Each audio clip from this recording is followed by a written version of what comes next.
daughter now that's working for Viacom, my granddaughter, and she's very dark. And then my daughter is very dark. And I was married to a University of Illinois football player that was very dark. And so, but all of my children are dark. No. They're all colors. My mother's, we used to run around. We used to have a kit, you know, when we go the whole family gets together, especially my cousins and all of us get together. And we were rainbow hues. And the thing is that even today, we are still rainbow hues. But the thing is that we all look alike. We all have basic nose and facial features that are the same no matter what hue we are. We all basically look alike. So, you know, but basically for this, what I was trying to do is kind of like find a midpoint, you know, so it represents the whole. Okay, any other questions? Okay, sir. I was just curious as to when it was finished, was there a preservative put over that so it wouldn't weather so much? I forgot about that. Yes, there was. There's a polymer preservative that was put over it. I put a couple of coats of polymer preservative. So once I finished it, we had to move the scaffolding all the way to the front again and then start the process, you know, of painting. And what I tried to do is remember the kids, as we went through sections, we would put the polymer over, but we didn't always remember to do so. So I had to go back and make sure it was done. Another question. Yes. Yes, since I asked that question, what would have happened if, say, every so often, like 2 or 3 years later, come back and just kind of to keep it from weathering so much? Well, Putting too much polymer on it would have turned it yellow. You know, because it isn't, you know, it's not like the polymers that we use now to go over acrylic paints. So no, it was enough. And one of the things I wanted to make sure, and the reason why it lasted so long, is by sandblasting it and by tuck pointing and sandblasting it, then you're ensuring that there's no water or anything from the inside coming through. Then you put down a heavy prime coat.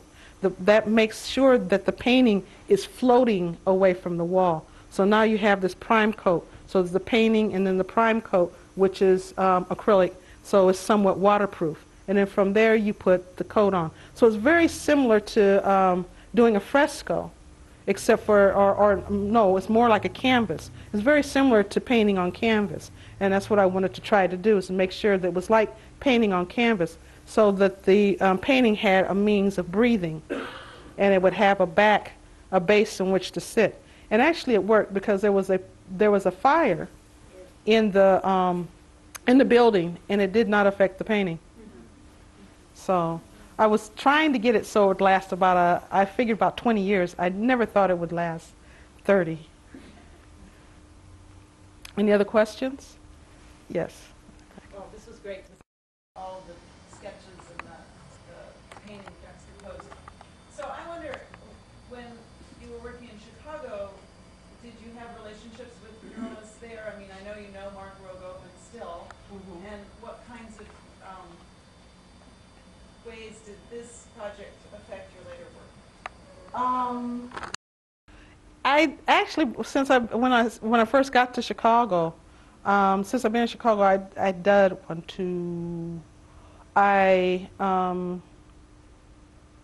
redid a mural in one of the CME churches there, and then I've done 2 murals that were in public housing centers that no longer exist. So I continued to do, you know, but I also continued just to paint. When I got to Chicago, I went there to work first. I had worked at DeSable Museum twice. When I first went up there, I went up there to work at DeSable Museum as the director of education. So and the woman who was the founder of DeSable Museum, Margaret Burroughs, I already knew before I went up to Chicago. I had met her when I was down in Dallas. And she didn't like me very much. And it's taken her a long time that she would just really just needle at me, but that was okay because I worshipped her. So it didn't make any difference. But she was one of the reasons why I went ahead and took the job. And then all the artists, all the African American mural artists were connected in some way to DeSable. So I began to meet each one of them, was able to interact with them. I also, because of my position at DeSable, began to meet some of the Puerto Rican muralists and some of the Mexican American muralists, that was there as well. So I was able to meet with them. I never did any huge project like this again, because it just, my jobs, I just couldn't do that. Well, no, the Black Panthers had pretty much submission by then, as they say. But there was after the Black Panthers, after the Black Panthers, there was a whole radical, not militant, radical movement, okay, that started with demanding seats on, demanding a continuous seat on the park board and on the school board and on the city council, and making sure that we had our representatives in those, and then just pushing for other things, segregation, desegregation. There was desegregation. We're still fighting with the schools, shipping the kids all over West Forky and beginning to ship them around. So there was a lot of action the community was pushing.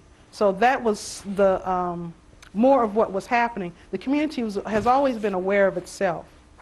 Okay, and but now the community is demanding not just to have to do for ourselves, but to actually have a part, and for the cities, both cities, to begin to, and the university, to begin to kind of respond to the community. Yeah, the thing that strikes me, I want to belabor the point too much.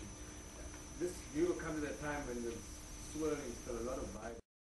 There's an absence of any violence in the mural, right? It's more about. well, there wasn't any violence. 68, there wasn't that much violence anyway. When you talk about the Black Panther movement and stuff, there really wasn't that much violence. There was violence towards the Black Panthers more than there was violence of the Black Panthers. And that's one of the things, in all the Black radical movements, it was the same way. It was more violence toward, the movement itself was more political, trying to demand these policies, putting together policies.